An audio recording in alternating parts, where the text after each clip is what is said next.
Welcome to WFPC Podcasting, your local source for the heart and history of Pike County, Indiana. And now, here's your host, Randy Harris. Welcome to WFPC Podcasting. This is a weekly look at news, information, and the people in and around Pike County. Today's guest is Indiana State Senator for District 48, Daryl Schmitt. Senator Schmitt is no stranger to our community. He is a farmer and graduated from Pike Central High School in 1984. We're looking at his journey today. Senator, welcome. I'm just amazed that you are the only full-time farmer in the Indiana farm country in the Indiana State Senate. That's amazing. Yes. Well, we're a part-time legislature, but it's really a full-time job. Is what it's but that's okay. I want to do it, and I guess I don't know the reason why, but there's a lot of nonsense that goes with this job too. But I'm happy to do it. Well, if there aren't farmers in the state senate, I assume a lot of lawyers. Yeah, it's a variety. There's a lot of there's a lot of lawyers. There are people involved in ag, but not necessarily farmers anymore.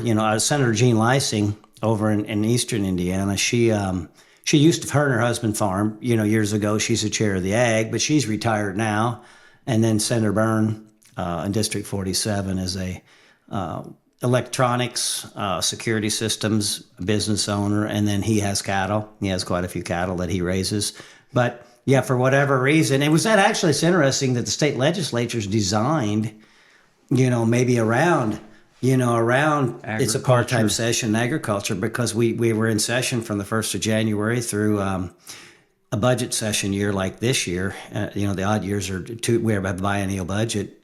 We're done by April, middle of April. Now going into 2026, we'll be done by the middle of March. So it's designed as a part-time legislature. Maybe was that a way initially? Well, it gives you planting season.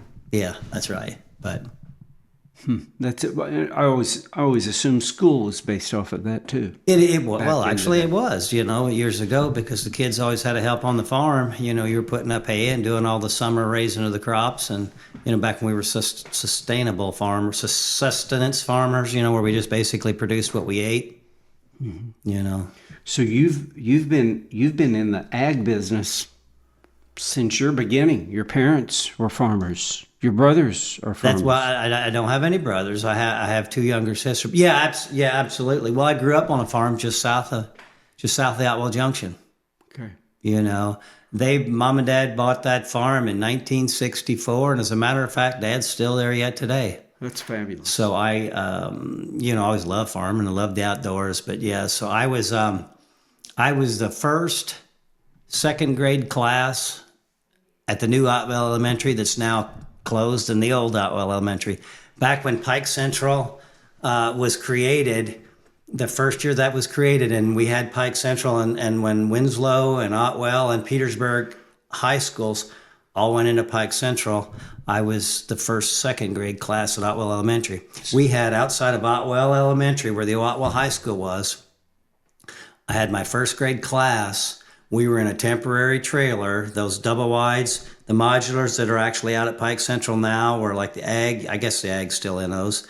Were FFA, Roger Knight. I'm not sure who the ag teacher is now. But anyway, that building was sitting outside the Otwell High School, and that's where we had our first grade class in. And when kindergarten, we were in the old Otwell Ruatan building, which sat right across from where Chamness gas station is there in Otwell. Right across the road there's a new building that just went up. That was an old. That's where the Otwell Volunteer Fire Department and Otwell Ruatan were. The fire trucks were on one half the building, we were on the other.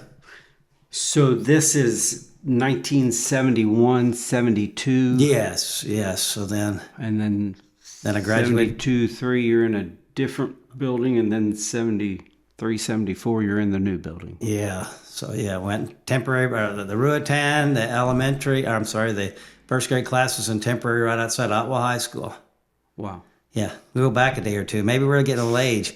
But then, graduated from Pike Central in 84. Loved it, loved farming. didn't know what I wanted to do when I got out of high school. I was like, I always wondered, I thought if I don't go on and go to school, I'll always probably wonder what if. Mm-hmm. So, buddy of mine, I won't call him out on camera here or on podcast, but we decided we were going to drive back and forth. It's Ron Wood. We decided we didn't know what we wanted to do. We were going to drive over to VU. We were going to drive back and forth the first semester. So we went over to VU for 2 years. After the first semester, we got an apartment over there and had Carolyn Morris is a accounting professor. She said, "What are you going to do when you get done here at VU?" I said, "Well, I don't know." She gave me a paper, said, "Fill this out. It's for a talent grant to Indiana State to the business school." So I filled that out in Indiana State Business School. They paid for my tuition to go to Indiana State. So after I left VU, I went to Indiana State, started working for UPS up at Indiana State because I thought, I don't have anything on a resume other than says I work for my parents on a farm. I thought worst case scenario, it's good money. Best case scenario, career. Ended up making a career out of it. Started working in different management capacities at UPS, and then this brings us up to about 89. Yeah, I graduated from Indiana State in 88. Okay. So I stayed with UPS after that, and I was working for him down in Clarksville. And then in 1992, my mom died of breast cancer when she just turned 50. Wow. So, gal that I had, we were dating at the time, Dad was here on the farm, farming yet by himself. He's 51 at the time, and no other real close family around. I had a sister in Tennessee and one in Florida. And so, gal I was dating, we decided we were going to change careers, quit our job, get married, move back to southern Indiana, start farming and raise a family. Fabulous. So we've been doing that since 1993. It worked. Absolutely. It took. Absolutely. That's a great story. Yeah. Then a couple years ago decided that, there's a lot of things that are going on out, and it was my time to give back and serve. And so decided to get on the county council and grew up in Pike County, like we talked. Ended up right across the Du Bois-Pike County line.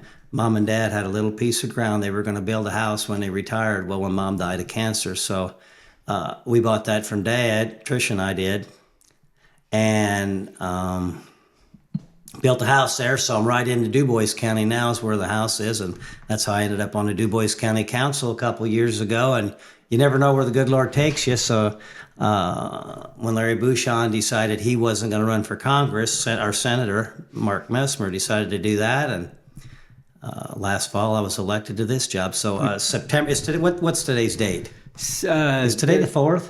The 4th. Yeah. So today's the 4th of September.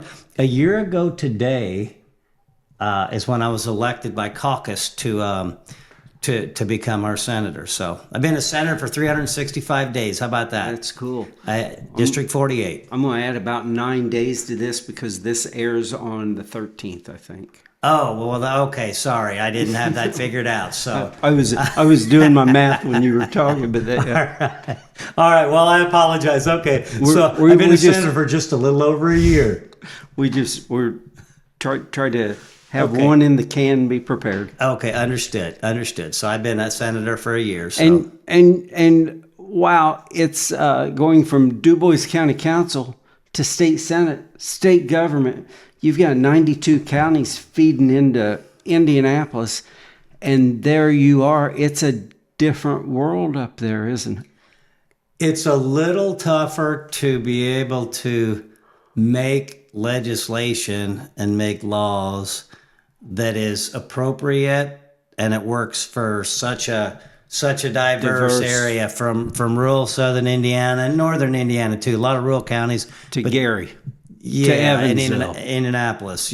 Big metropolitan areas. So it's a trick to do that. And that actually is one of the reasons. When I got involved in this, I had no preconceived notions. When I decided to try to become on the Du Bois County Council and then try to become a senator, I didn't have an axe to grind. I didn't have anything that I really, you know what I mean? I didn't have this one issue that I wanted that, that I'm going to right some injustice. I just wanted to help. You wanted to be involved in help. I wanted to give back. My biggest regret is in high school when the recruiters come around, the military recruiters come around and you take these aptitude tests and they say, you're really suited for the Navy or the Marines or whatever. And in my mind at the time, I was like, oh, that sounds like a really good idea. I should serve my country. And when you're like 17, I was like, oh, but what happens? I'll be 2 years behind everybody else that goes to college and tries to develop a career or whatever that case may be. Well, I couldn't have been more wrong, right? Now as you look back, the people that got involved in the military and the discipline and the training and the experiences that they have, it was amazing. So anyway, poor decision on my part to not do that. But I just felt compelled now that it's now my time to give back and to serve, just in a little bit different capacity. But that's why I'm doing it. The easy thing is not to do this, right? This is we never know where God's providence is going to take us. Absolutely. He had a plan. The way everything worked out, he had a plan. We still don't understand it. No, that's okay. But we've just got to have faith in him and do it. That's exactly right. So, and you're enjoying it. There's a lot of minutia up there. Yeah. Is that a good word for it? I guess. I was actually encouraged when I got up there because there's a lot of people up there pulling in the same direction. You never know what you're going to get into. There's a diverse group of people and group of opinions, but for the most part, everybody wants to do what's right, and they care about their people in their district, and they care about the state of Indiana. So for the most part, everybody's pulling in the same direction. Now, having said that, I figured out right away there's a lot of people with a lot of different opinions. Everybody has a different view of some things. So I've got a close friend. We were in contact a couple of days ago. Bruce Borders. Do you ever bump into Bruce? Every once in a while I do see Bruce. He's a great guy. Yes, he is. He's awesome. You know where his heart is. That's right. Thanks for watching WFPC Podcasting. Let's take a quick 60 seconds to hear from our episode sponsors.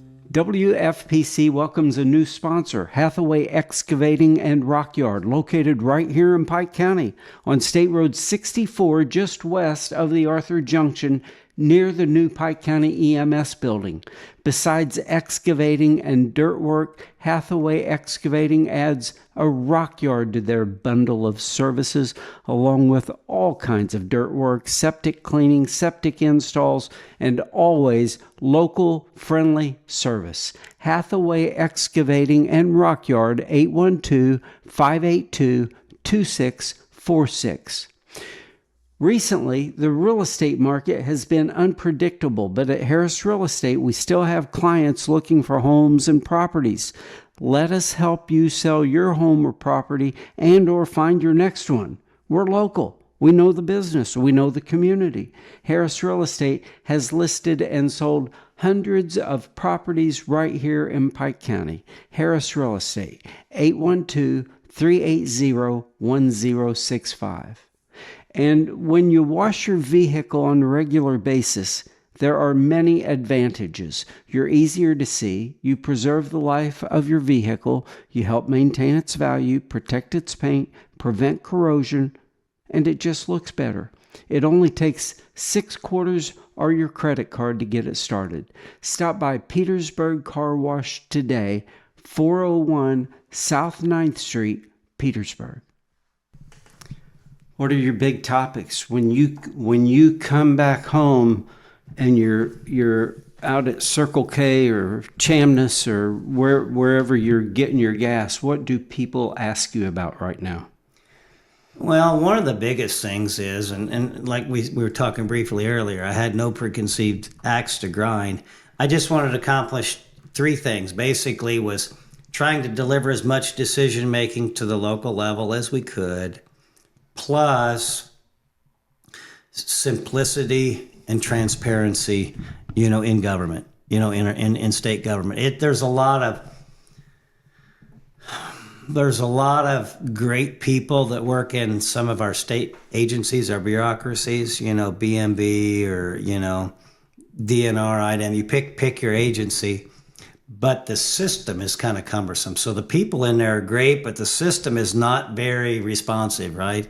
So I look at it, we're the customers, we're the taxpayers. We pay the bills, we pay the salaries for all those, those systems. And I want to try to help improve those to make those more friendly. So a lot of right now, while we're not in session, it's constituent issues where they don't know who to talk to, don't know where to navigate, that can't figure out the problem. So one of my goals, the three things is to try to get answers for people, make those systems more responsive, where you don't just set in a loop on a, in a voicemail loop, waiting for hours on hold for something. And then the property tax changes. These are drastic change. I guess I shouldn't say drastic, but significant changes in our property tax structure. The Senate Enrolled Act 1 this year. So there's a lot of fear and of the unknown. There's a lot of fear on my part. Absolutely, I know. Yeah. On Senate Bill 1, because it looks like the state is, we're relieving you. However, if we're going to continue to get those funds from Crossroads to help supplement our county highway department, we've still got to meet our match, and that money has to come from somewhere. And so there, you discuss, where does that money come from? Does it come from a wheel tax? I've heard that since I moved here, and in 1988, I remember the county council. At that time, it came up for discussion, and it just scares people when you start talking taxes and change. Yeah, you're right. Well, here's the way I see it, and you have to look at this as a big picture view. Okay, you want to be able to see the forest for the trees. It's basically a 7-year plan to deliver more decision-making power to the local level, make it simpler and more transparent where we understand it. Everybody and your brother, you'll go into the courthouse to the auditor or assessor and try to understand our property tax system. It's so confusing, and you don't understand it. You have to make 18 different calculations to try to figure out what your deductions are going to be. But ultimately, as we move through this, it's going to give more control to us at the local level where we can make better decisions. As you look at the, our assessed value on your home, and you've heard this before, from when I was on them, when I would come to your county council or city council meeting, county council meetings. I've made it to 27 different city, town, or county council meetings so far in a session. Well, by the end of the year, I'll have been to every. I made a commitment to be to every town council, city council, and county council meeting. In this first year, just to try to help explain the differences. And I wanted to do that just to learn. That's a full-time job there. Well, yeah, that's okay. I wanted to, number one, I'm learning. When I went on the Du Bois County Council, within the first 3 weeks, I met every department head in the county, just because how are you going to make good decisions that affect us as residents if you don't understand and you don't build your own knowledge base? So anyway, I'm going around and trying to explain this to everybody so everybody understands, because I ultimately think this is going to really be a good thing long term. There's a learning curve, and it might be a little bouncy here the first year or two, but ultimately that it's going to be good. The concept is everybody knows what your assessed valuation is. So if you've got an assessed valuation, say of $150,000 on a home, okay, the 1% circuit breaker, 1% cap people, that's our homesteads, that we own, okay? So right now your assessed value of your home, and then you've got this deduction and that deduction that comes off. The idea is to streamline it. We'll get a lot of those deductions will go away. Certain ones will come back as a direct credit to your tax bill. Okay. But what is going to happen, instead of a bunch of individualized deductions, there will be a 2/3 deduction of your assessed valuation. So if your assessed valuation is $150,000 on your home, the first $100,000 of that assessed value will be deducted. So whatever the tax rate is will be times 50,000, the third. Okay, so then so instead of having a bunch of complicated deductions, it's going to be simple where everybody gets that, that 2/3 deduction. Then the 2% cap people, which is apartment buildings, rentals, land, they will get a 1/3 deduction. So that's 50,000 deducted. They'll pay property taxes on the 2/3 left of their assessed valuation, which would be $100,000. So the 3%ers then will pay tax rate, corporations, business pay 3% on the entire, the 3%ers will pay the tax rate times 100% of their assessed value. Just trying to keep it just simple, 3 buckets, moving forward. Now, people say, well, what are we going to do? We're losing revenue from the property taxes.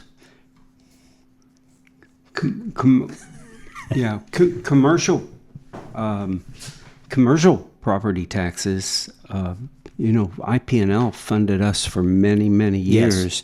And you take that away. They're talking the business personal property right. tax. So in 2027, right now it's an $80,000, anything below $80,000 on business personal property, you don't pay. That will go up to $2 million. Okay. So that will still most of your IP&Ls and those will still be, that'll still be above that threshold. But the small businesses and Main Street businesses, they're not gonna be paying that business personal property tax. The smaller ones, which hopefully will help smaller businesses thrive, and keep, reinvigorate your communities and keep that going. Plus, when we go to the 3%ers pay the assessed value on 100% of their assessed value, the tax rate times 100%, that'll be made up there to where the percentage is not going to be shifted from one group to the other. When we get through that, as we go from now 2027 to year 7, as that shift goes on in the way that the assessed value deductions. Okay, there's not supposed to be a fundamental shift from one group to the other. Okay, I think we're going to be hit in about 2 years. We're just, a county like Pike, 336 square miles. It's got as big of a footprint, bigger than New York City, but we've only got 12,500 people, and we still have to provide the same services as Du Bois, as Vandenberg. We've still got government to operate, and there's few of us to share in that. We like it like that. Yeah. But it concerns me. Yeah. I think the people are clamoring for property tax relief, right? Well, and I'm not a property tax fan in the concept of it. When you own your property, why should you make twice a year payments to the government to own your property? But that is the safest way that the government's going to get taxes. It's stable. Yeah. It's a stable source of revenue. It is what it is. I don't like the concept of it, but that's what it's developed in. And as we, it's like solar fields. You just can't jump into something. It's got to be weaned off. Mm-hmm. So we're not all affected. Well, if you can help create, where everyone is open to ideas, okay? And with the big changes in Senate Bill 1, last week, the study committee, they were working from 2023, when the 2023 session was over, up until last session, 2 years, these study committees trying to create a better system and a more simplified system. So they're meeting now in case there's unintended consequences that we can adjust that, because it was no accident that it doesn't go into effect until 2027, most of these changes. So we've got some time to react, but I don't see it affecting anyone as much as it does Pike County. We're just so few, and that's where our base is from. Mm-hmm. Yes, for the property taxes, yes. Well, hopefully, long term,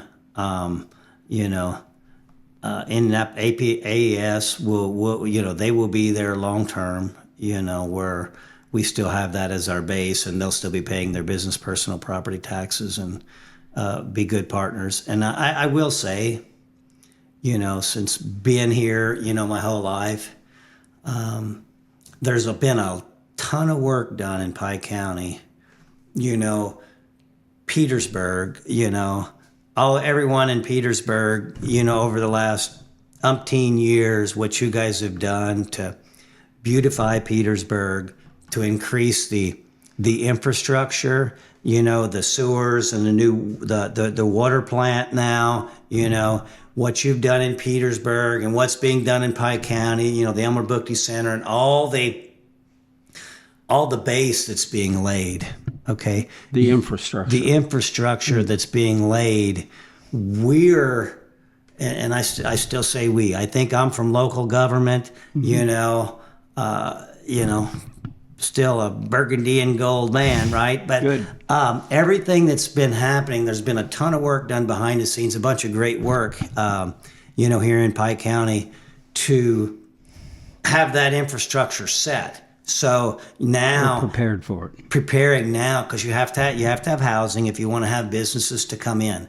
But land's prepared. We have the Interstate 69 through here, so it's an ideal logistic place to for businesses to come. And as you're building homes, the subdivisions and stuff, places for people to live, you have the infrastructure here to support that.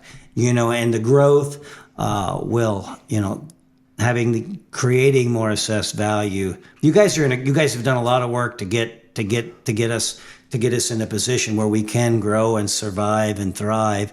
And we will have, just to tie this all back in, then we as local government will have the ability to do what's best for us as a community. Okay, to help tie all this together now. So people are clamoring for some property tax relief. It's going to be smaller. I like to say it's moderate tax relief, and it's a moderate effect on local government. Property taxes are all collected locally and distributed locally. Roughly 2/3 of our property taxes go to the schools, in rural Indiana.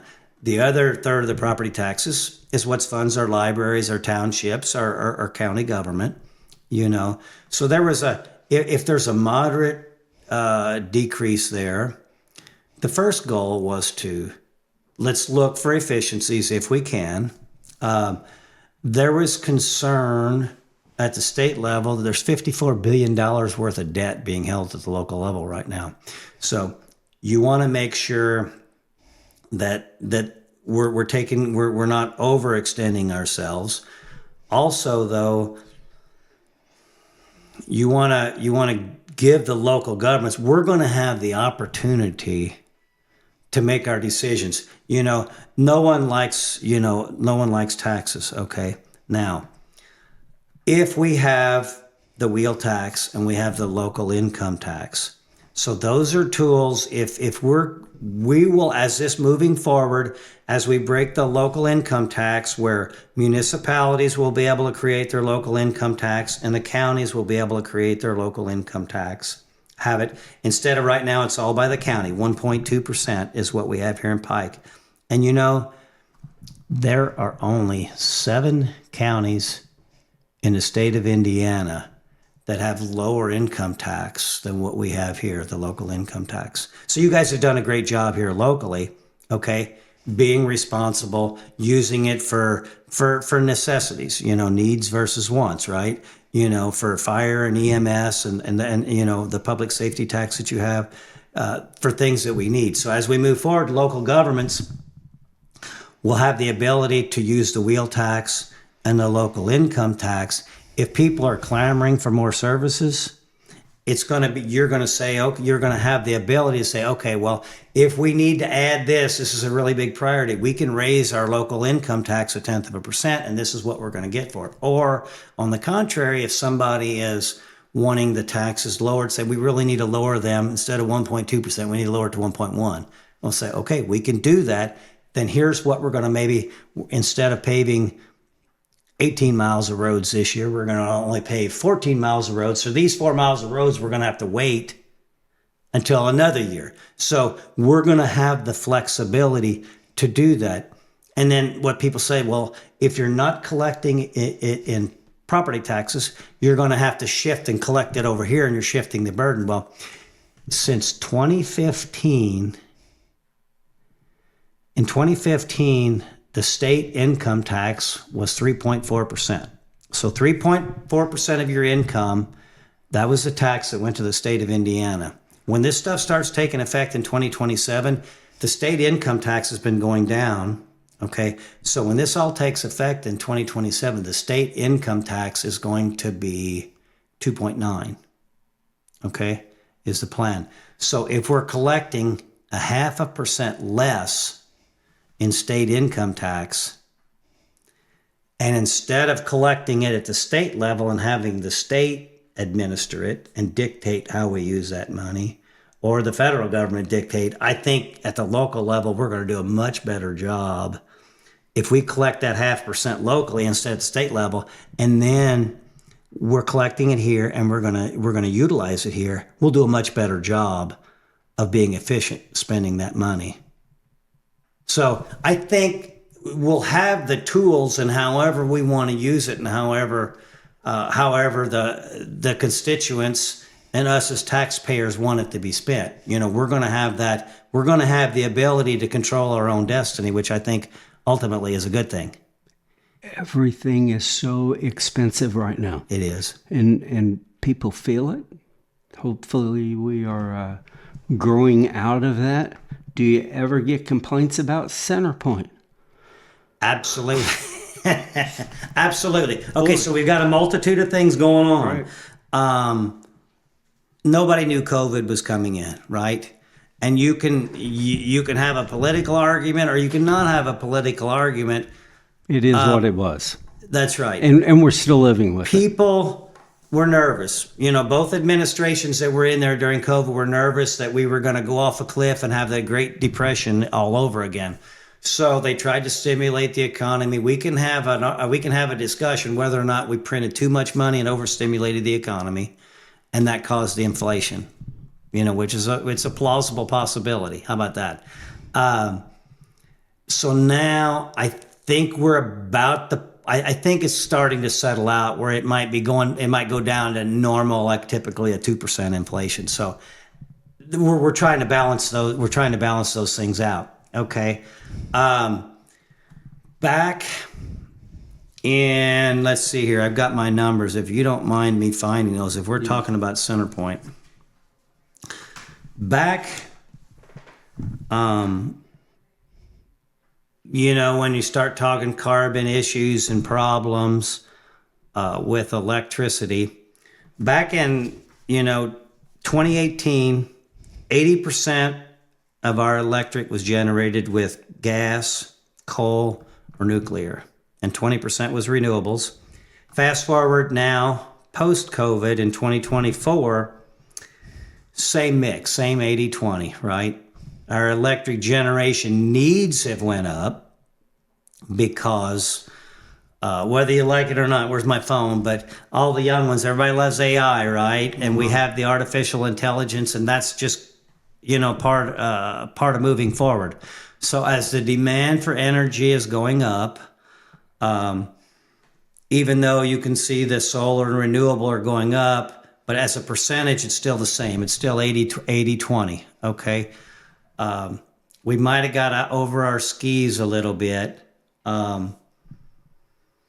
Starting, the last 6 years or so, we were as they were trying to transition away from coal, and trying to keep this non-political, but they were trying to retire 100 gigawatts of coal energy, but only were replacing 20 gigawatts of that production was the plan. Okay, so doesn't make sense. Well, you have to find a replacement because energy consumption is not really going down. Everybody demands more energy consumption, because of the artificial intelligence, and then as we go to more electric vehicles, right? That's all energy that we're using. Not to say that that's bad, right? Because we have to protect our environment. But that if you're retiring 100 and only replacing it with 20, that's an issue. Now, the way I see it, to answer your center point question, as we have these, I almost want to call them regulated monopolies, I guess, for lack of a better word. And this might be Daryl the farmer speaking, or Daryl and Randy having a discussion. But so as energy was being retired and we're replacing with a different form of energy, our cost structure is different. Okay. Back in 2003, Indiana had the third cheapest, the third least expensive, however you want to look at cost of energy in the country. Okay, we're the third lowest state for energy cost. Okay, now we're in the middle of the pack. We're somewhere 25 to 30th, I think, is where the last time I saw in our cost per kilowatt hour. Okay, because we changed our mix, right? It used to be, I think, was like, coal and hydroelectric power. A lot of out west, the hydroelectric power, Columbia River, Washington State, and those out there. Those were like the two cheapest pockets of energy. And those sources. were what fit for those specific regions. Exactly. Yes. Yeah. The Columbia River and what they do out there. And so now as we've changed the mix, and some utilities have changed their mix differently than others, so their cost of production is different. We're fitting a square peg in a round hole. Yes. So, and I guess, and I don't exactly know the reasons why, but it seems to me that where I'm hearing the biggest complaint is basically as NIPSCO in the north, east, and Center Point here in the south. So I don't understand enough yet. Like I say, in my whole 1 year in the Senate, I'm not on the utilities committee, so I'm trying to get a better understanding of why. But I've been having people that are saying, my electric bill is $800 this month for my house. And it's not a 10,000 square foot home. So that's problematic. So I think part of it is maybe is how the mix has come about. So a lot of work to be done yet on that. The Indiana Utility Regulatory Commission, it's my understanding, they have hearings and there's lawyers and legal counsel and analysis on both sides to try to justify that. But ultimately, whatever those decisions are made on those entities, we're the ratepayers, right? So when I said a regulated monopoly, we can't really have two energy companies out here building infrastructure and grid and fighting. So we have one company that has the territories because electricity is a unique animal. We need to look at why certain entities are more, their energy is a lot more expensive than others. So I don't have the answers to that, but I am pretty positive that in the next session here, in the 2026 session, the energy costs and rates will be one of the top priorities, because I hear the complaints, about Center Point and all the issues, and it's going to crush, it's going to crush us. That, and I don't know the numbers, but the percentage of our income that's going for energy is dramatically higher than what it was. 2 years ago. Well, yeah, 2018. It's up. I told you those 80-20s, those percentages.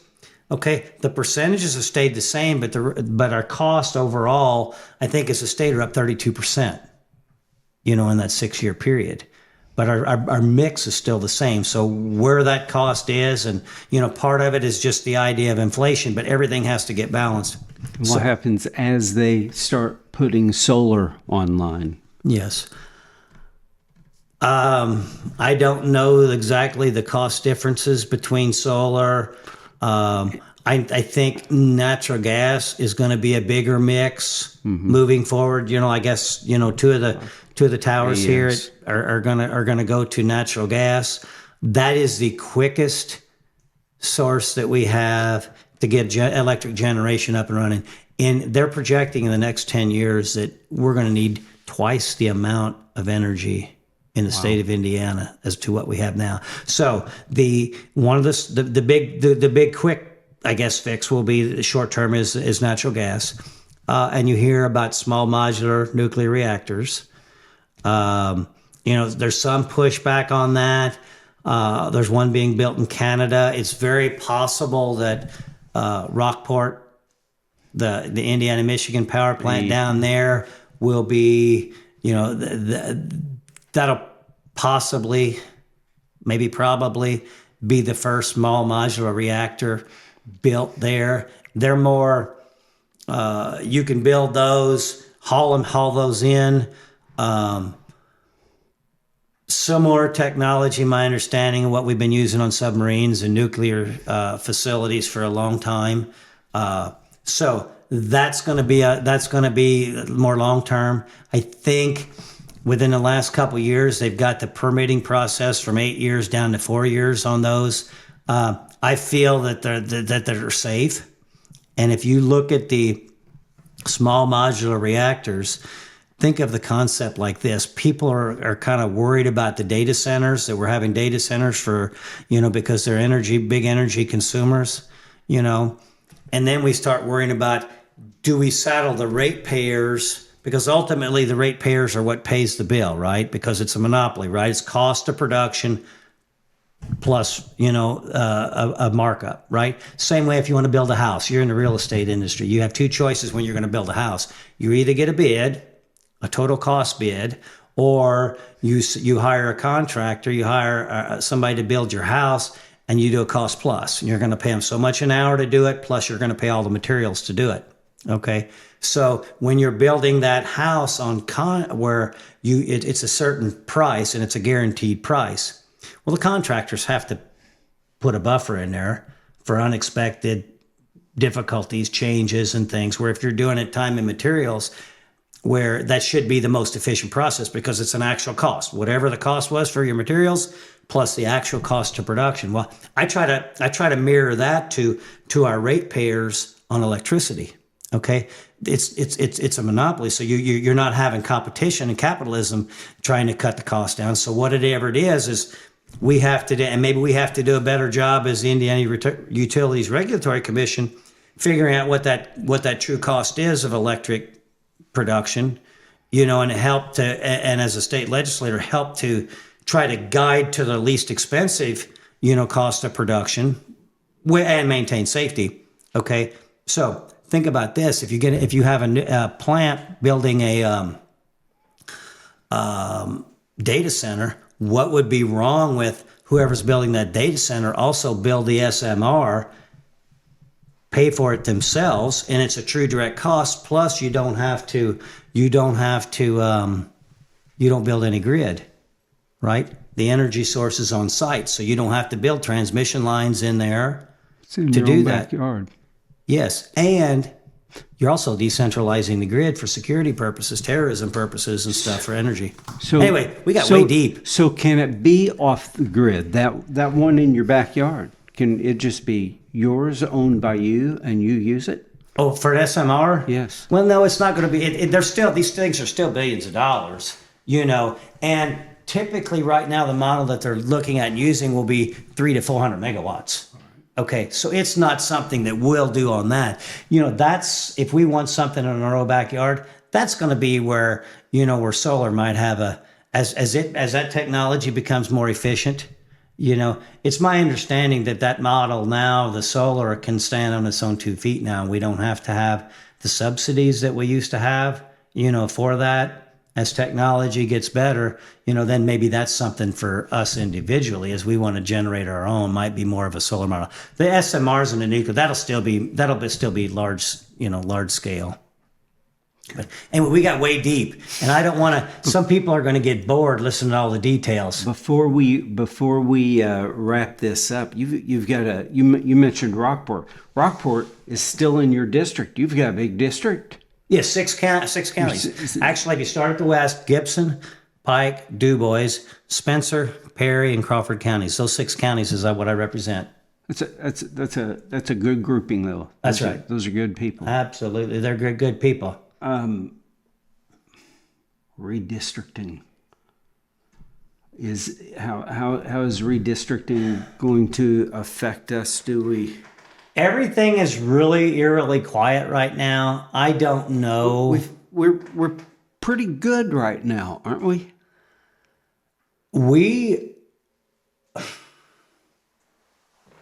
I'm still doing research on that. We're, as a state of Indiana, we are not gerrymandered like a lot of the other states are, where you look like a spider. You can go over to Illinois and it looks like a spider through the communities. Indiana appears to be a model of the way it should look, or at least pretty close to it. So the people that are arguing for redistricting are saying, well, you know what? A lot of other communities are in a mess. A lot of other states have gerrymandered the heck out of us. We're just trying to level the playing field. You can hear locally in the news now, they talk about Massachusetts.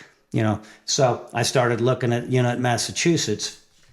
And what they're saying is Indiana roughly has, in the last election, 60% of the people voted Republican, okay? 37 or 38% voted Democrat, okay? In Massachusetts, it was the direct opposite. Right. 60% of the people voted Democrat and 37 or 38% voted Republican. Well, they happen to have 9 congressional seats, and so does Indiana.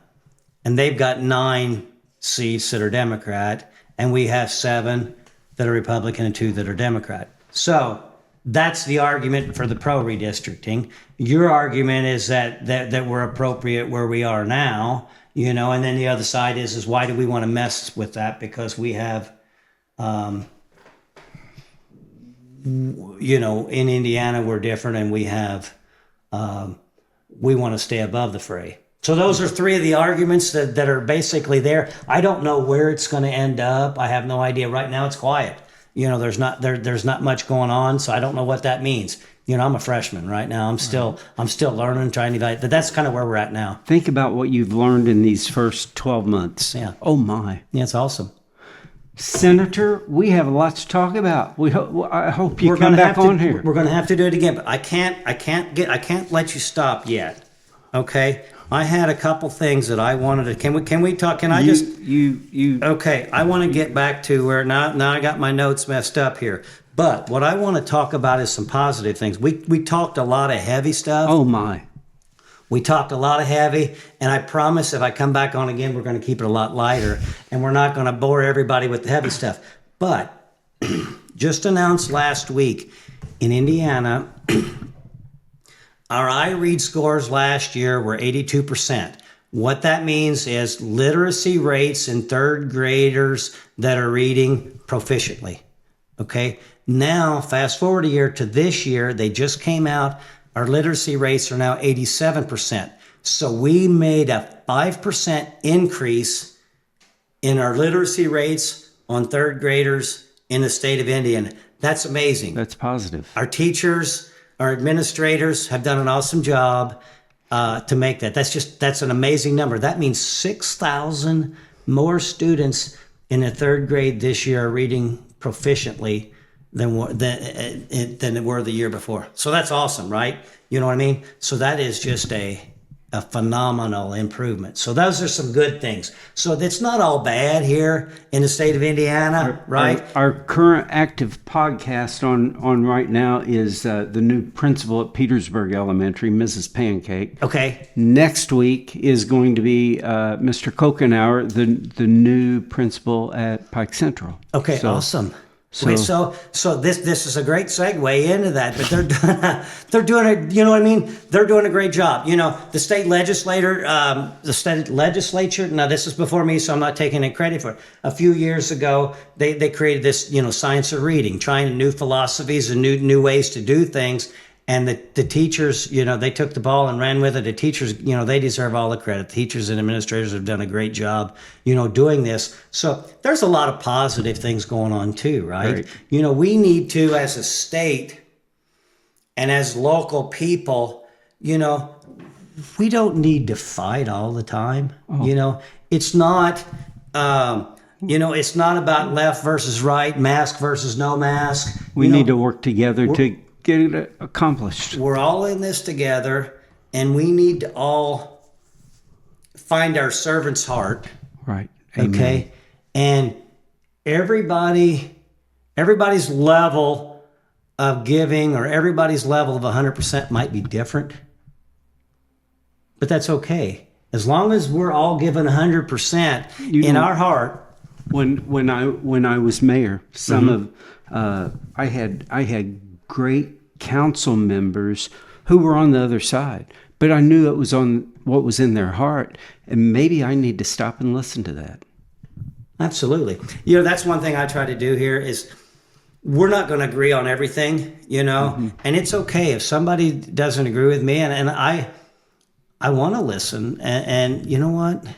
No matter how old you get, you might not know your position can change, and there's nothing wrong with that. If you're a no and somebody convinces you something, that your position is flawed, well, then don't be afraid to, become yes, or you know what I mean? You have to look and analyze and be adaptable.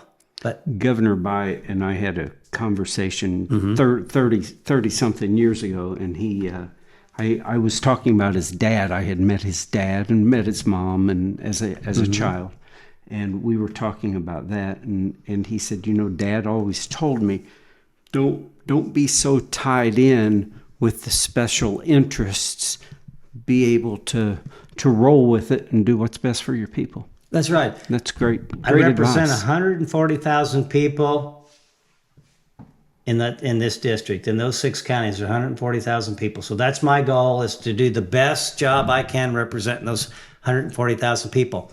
The young ones probably don't even know, but when we were young and we were out on the playground, they had megaphones back then, right? You know what I'm talking about? I do remember. And whistles. The teachers all had whistles. That's right. So I'm just a megaphone for 140,000 people. So I try to, and not everybody agrees, right? But I'm going to try to do the best job as I can representing those 140,000 people. Great. Senator, we're thankful you came in. We need to do it again. Well, yeah, I feel bad. I was prepared. I've got so much stuff I'd like to talk about, but we'll get it another time. Part 2. That's right. I'm I'm out and about everywhere. Anything I can do, people know they can reach out and find me. I'm here to do whatever I can, right? Thanks for joining us for this program of WFPC Podcasting.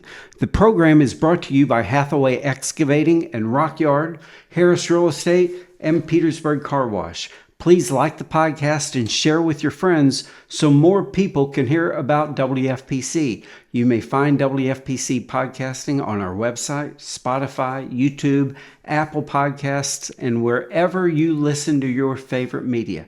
Join us next Friday for another WFPC podcast exploring the people, information, and news right here in Pike County. See you next week. Thanks for watching WFPC Podcasting, your local source for the heart and history of Pike County, Indiana. From back roads to town centers, we bring you the voices, stories, and news that shape our community. Join us on this journey through the past, present, and future of Pike County, Indiana. Tune in next week for the next episode of WFPC Podcasting.